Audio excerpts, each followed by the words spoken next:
11 ছবিতেই viral Shakib Khan আর বুবলি। এখন স্বামীকে নিয়ে আমেরিকায় ঘুরে বেড়াচ্ছে শাকিব খান, বুবলি এবং তাদের ছেলে।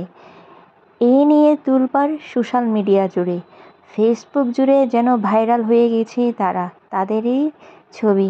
আসলে কি বিয়ে করেছে শাকিব বুবলিকে? আর তাদের এই ছবি দেখে অপু বিশ্বাসের রিয়াকশন কেমন, সেটাই দেখার বাকি এখন সবার। তোমরাই বলে যাও, এদের এই ছবিটা দেখে অপু বিশ্বাসের রিয়াকশন কেমন হবে? আর শাকিব কি এটা ভালো কাজ করছে, যে আসলেই কি ওদেরকে বিয়ে হয়েছে, নাকি বিয়ে ছাড়াই ওরা এভাবে একসাথে থাকছে? তবুও আমি চাই ওরা ভালো থাকুক, সুখে থাকুক। আর আমরা সবাই শাকিব ভক্তরাই চাই ওদের একটা পরিবার হোক। কিন্তু কে আগে অগ্রাধিকারটা আগে পাবে? তোমরাই বলে যাও, অপু বিশ্বাস নাকি বুবলি? তোমরা কার পক্ষে?